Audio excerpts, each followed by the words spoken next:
진짜 너무 좀 충격적이잖아요. 조선일보 칼럼에서. 왜 그랬을까요? 절박하다. 근데 국민의힘 너네 절박한 거 알아? 이런 뜻이죠, 지금. 국민의힘과 용산 대통령실 제발 내년 총선이 어떤 의미인지 저거 지면 당신들도 절단 나지만 나라도 절단 나요. 그 절박함을 정말 이해하고 있는 거 맞습니까? 이런 뜻이죠. 진짜 대통령한테 내려오라는 건 아니죠. 제가 볼 땐 그렇습니다. 말이 그렇다는 거지. 내년 총선 저도 대통령이 왜 내려와요? 저 내려오면 안 되지. 근데 이 사람이 이 얘기를 왜 했냐?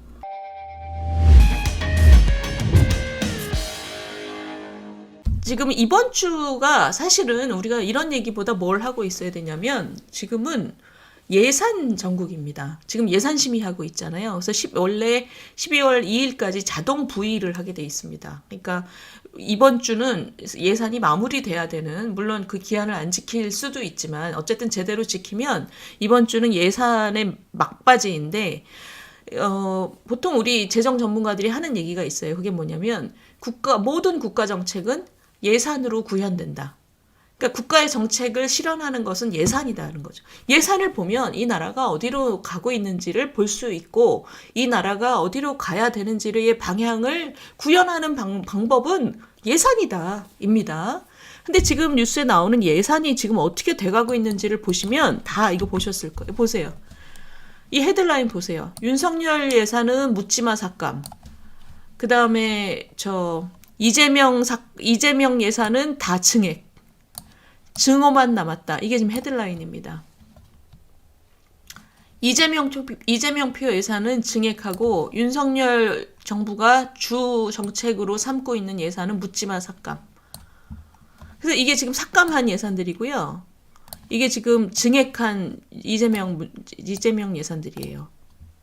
그러면 지금 이걸 보자면 제가 좀 전에 시청자 여러분들께 말씀드린 것처럼 국가의 정책은 예산으로 실현된다 그랬잖아요. 근데 지금 보시면 윤석열 대통령이 중점을 둔 예산은 묻지마 삭감이고 이재명 대표가 입으로 떠든 예산은 묻지마 증액을 하고 있다면 이 중에서 대통령은 누굽니까 그러면?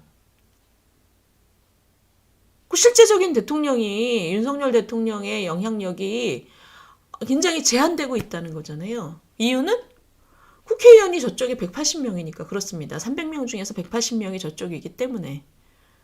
그러니까 지금 그런 상황이라는 거예요.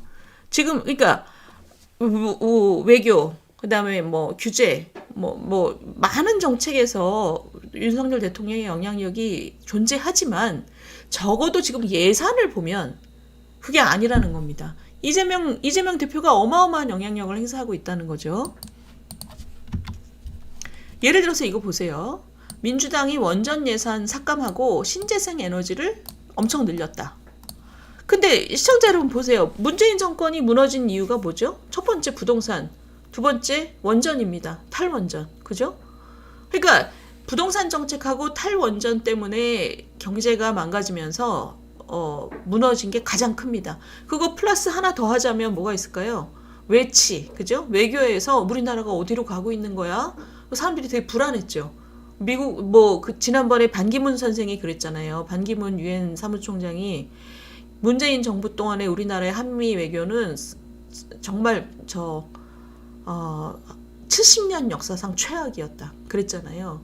그러니까 외교하는 사람들도 그렇고 국민들도 막연히 우리 지금 한미동맹 어떻게 돼가고 있는 거지? 이랬잖아요. 그러니까 이거. 그다음에 네 번째가 어쩌면 제일 중요할 수도 있지만 저 정말 지긋지긋한 내로남불, 조국 사태.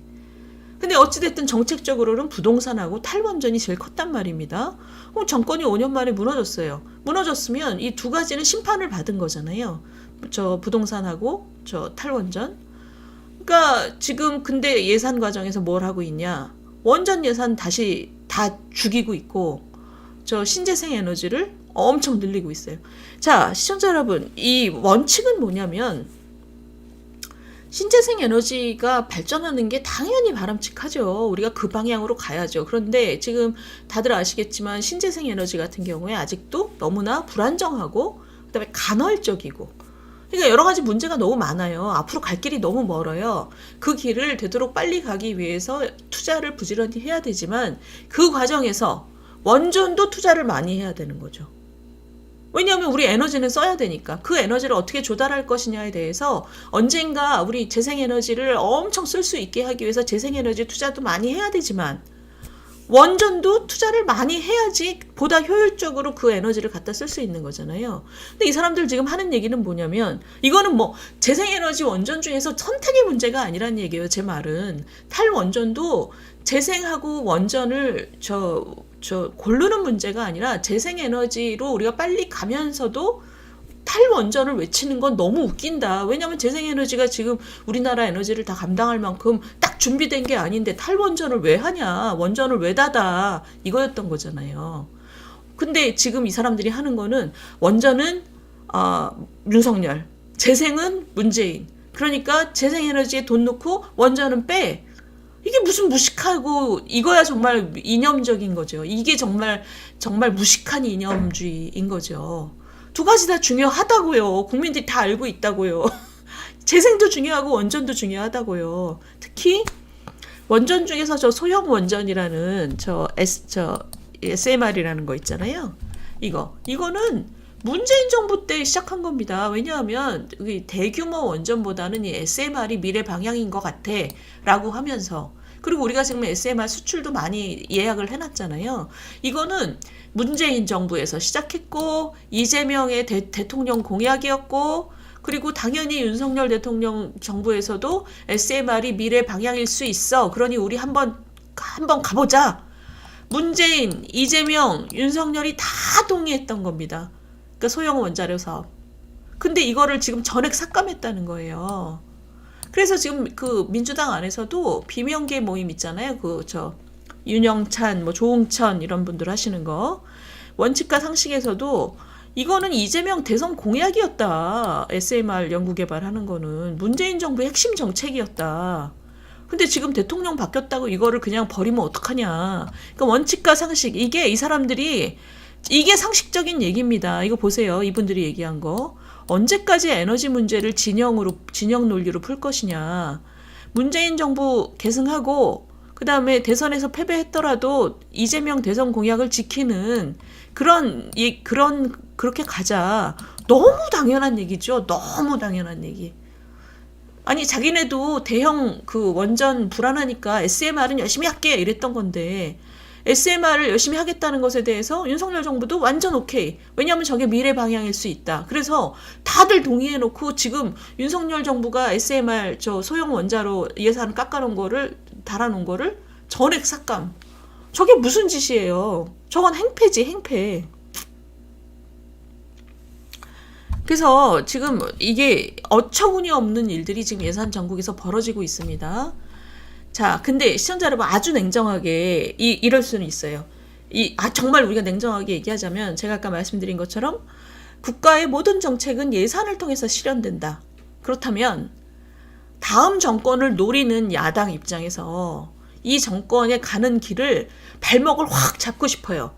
그러면 예산 과정에서 중요한 사업을 깎아내거나 방해하고 싶겠죠. 그 마음은 있겠죠. 그죠?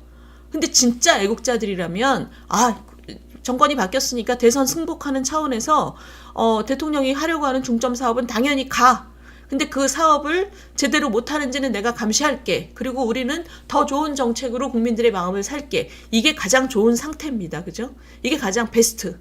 근데 이 정도의 베스트 정치를 못하는 상황에서는 그 다음 단계가 뭐냐면 후진 정치에서는 야당이 무조건 바짓가랑이를 걸고 넘어지는 거죠. 발목 잡기, 예산 발목 잡기를 해서 지금 정부가 하려고 하는 그 사업을 못하게 하는 거죠. 그게 사실 모든 야당의 본심일 거예요. 그런데 그런 본심을 가졌다고 해도 국민들 눈치라는 게 있잖아요. 그렇기 때문에 사실은 예산 과정에서 협의는 하죠. 협의를 해서 좀 깎더라도 협의를 해서 국민들 눈치를 보는 게 통상의 야당입니다. 근데 지금 이번에 보시면 SMR 전액 삭감 이런 거는 국민들 눈치도 안 보는 거예요. 국민들 눈치도 안 보는 거예요. 자기네가 180석이기 때문에 겁나는 게 없는 거죠. 그리고 윤석열 정부 지지율이 지금 35%밖에 안 나오니까 국민들 그 눈치를 볼 필요가 없다라고 느끼는 겁니다. 진짜 저거는 아나무인이거든요. 근데 보시면 이거 보세요. 이게 동아일보 사설인데 정부와는 칼질, 이재명 포는 6조 증액. 거대 야당의 폭주 이런 헤드라인입니다. 보세요.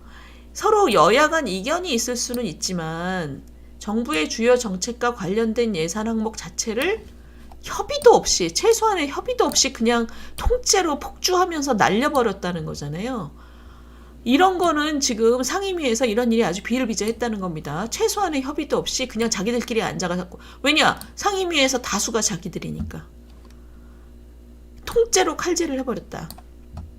물론 비판을 하자면 정부 여당도 진짜 야당을 설득하거나 협의를 이끌어내려고 시도한 게 안 보여서 유감이다. 그러나 이렇게 통째로 칼질해버리는 야당은 도대체 뭐냐. 국가적인 대계를 뒷받침하는 예산도 정쟁의 대상으로만 만들어버리고 있다. 이건 횡포다.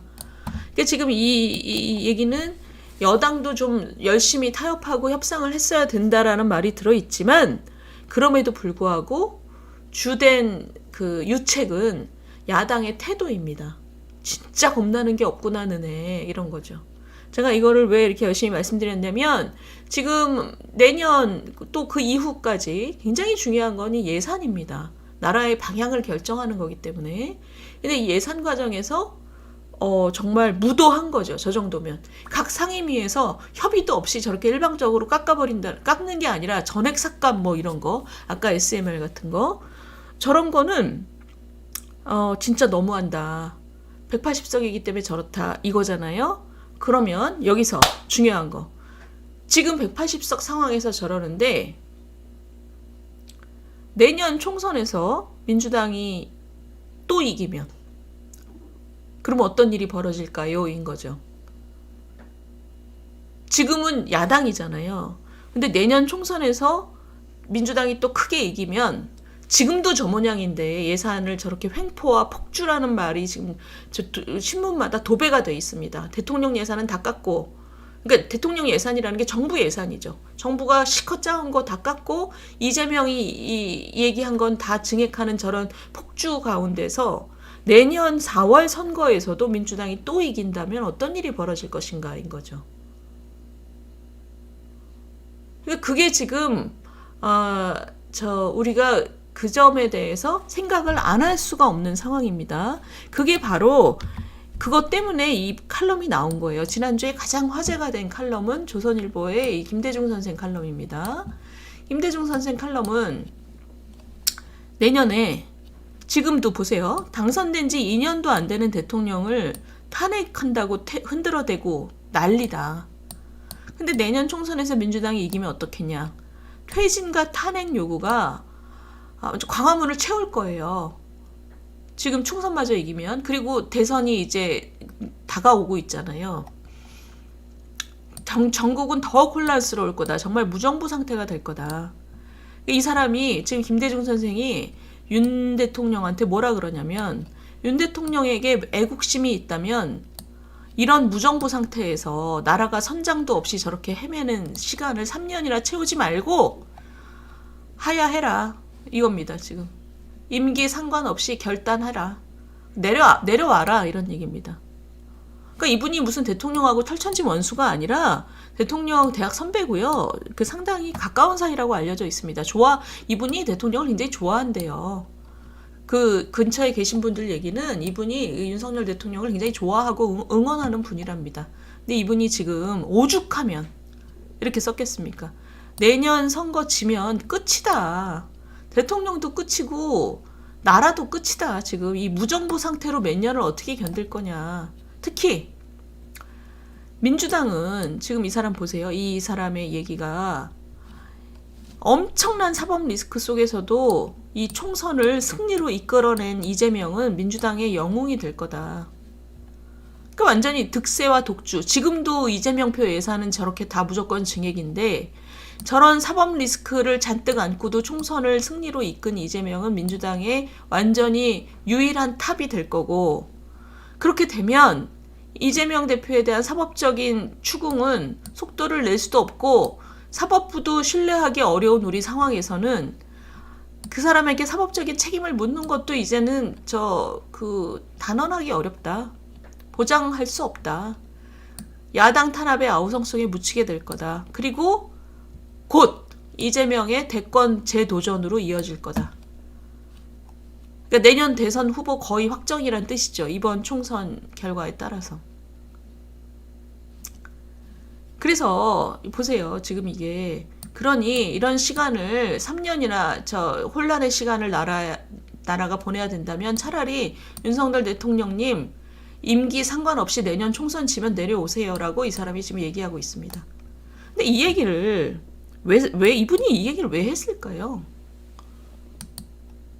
그러니까 진짜 너무 좀 충격적이잖아요. 조선일보 칼럼에서. 왜 그랬을까요? 절박하다. 근데 국민의힘 너네 절박한 거 알아? 이런 뜻이죠, 지금. 국민의힘과 용산 대통령실 제발 내년 총선이 어떤 의미인지 저거 지면 당신들도 절단 나지만 나라도 절단 나요. 그 절박함을 정말 이해하고 있는 거 맞습니까? 이런 뜻이죠. 진짜 대통령한테 내려오라는 건 아니죠. 제가 볼 땐 그렇습니다. 말이 그렇다는 거지. 내년 총선 저도 대통령이 왜 내려와요? 저 내려오면 안 되지. 근데 이 사람이 이 얘기를 왜 했냐? 너네 정신 좀 차려라, 제발. 우리 눈에 너네는 이 총선의 절박함을 전혀 이해하고 있지 못하다로 보인다. 제발 좀 정신 좀 차려라. 이런 거죠, 지금. 그 정신 좀 차려라라고 얘기하는 이유는 내년 총선을 위해서 정말 그 일신 오일신 저당이 확 바뀌었대라는 느낌을 국민들이 못 받고 있다라는 뜻입니다. 그래서 언론사들이 지금 다 그 얘기를 쓰고 있잖아요. 국민의힘이 확 바뀌었다. 정부가 확 바뀌었다. 이런 느낌을 줘야 지지율 35%에서 벗어날 텐데 지금 지지율 35%를 가지고 도대체 뭘 믿고 그러고 있냐 이런 거죠. 지지율 35% 가지고 무슨 총선을 치를래. 지지율 35% 가지고 총선 못 치릅니다. 총선을 못 치를 만한 수준이에요. 지금 대통령 부정평가가 60%가 넘잖아요. 그럼 이런 상황에서 내년 총선 치면 나라가 절단나게 생겼는데 도대체 뭐 믿고 그러고 있냐 이런 거죠. 근데 아까 우리 이재학 선생님께서 그 말씀 하셨는데 오늘 아침에 나온 모든 신문이 이 얘기를 다 썼습니다. 우리 김기현 대표께서 울산 가가지고 윤심을 강조하는 발언을 이렇게 많이 했대요. 대통령과 자주 만나서 3시간씩 얘기하고 뭐 하루에 3-4번씩 전화한다. 아니 이 얘기의 포인트는 뭐냐면 지금 확 바뀌었다라고 국민들한테 알려줘야 되는데 당대표가 윤심을 여전히 강조하는 발언을 이 매스컴에 나오게끔 했다라는 것이 너네 당 하나도 안 바뀌었구나 라는 인상을 줄 수밖에 없다는 거죠. 이 지금 오늘 모든 신문이 이걸 다 다뤘습니다. 그래서 이게 지금 뭐 그 혁신위원회에서 얘기하듯이 우리 뭐 당대표 불출마 선언 이런 거를 지금 종용하고 있는데 이 당대표께서 지금 얘기한 게 이거잖아요. 내가 하겠다. 적절한 타이밍에 하겠다는 거잖아요. 자기 주도적 결단을 하도록 시간을 두고 기다려줘야 된다라는 말들을 많이 합니다. 김 대표의 결단은 시간 문제일 뿐. 근데 문제는 뭐냐면 이분도 이제 그 타이밍을 보고 있겠죠. 모양 좋게 극적으로. 하고 싶은 마음이 있으시겠지만 저는 뭐 그거는 이해가 가는데 문제는 이런 거죠. 이런 얘기를 지금 하시면 당이 바뀌고 있지 않다라는 확신을 국민들한테 주게 되는 게 문제인 거죠. 지금 이번 주에 이 국민의힘 저 얘기 계속 지금 나올 겁니다. 정말 이 당이 정신을 차리고 있냐. 지금 김대중 전 주필이죠. 조선일보 전 주필인데 저분이 대통령 하야까지 입에 담으면서 제발 정신 좀 차려라 이렇게 얘기하고 있는 상황이 국민의힘 상황이고 이번 주는 내내 이재명 대표는 정말 꺾이지 않는 마음으로 병립형으로 돌아갈 건지 아니면 형제 자매 당으로 보다 폭넓게 자기의 영향력이 좀 약하긴 하지만 폭넓은 민주당이 될지 그게 지금 이 정치 사이드에서의 관심 포인트고요. 그 다음에 저 예산입니다. 저 예산의 폭주는 총선을 민주당이 이겼을 때의 모습의 맛배기입니다. 맛배기. 총선에서 이재명 씨가 이기고 나면 진짜 지금 맛배기로 보여지는 저 폭주하고 완전히 다른 세상이 펼쳐질 겁니다. 진짜 국민 눈치 하나도 안 보는 거죠.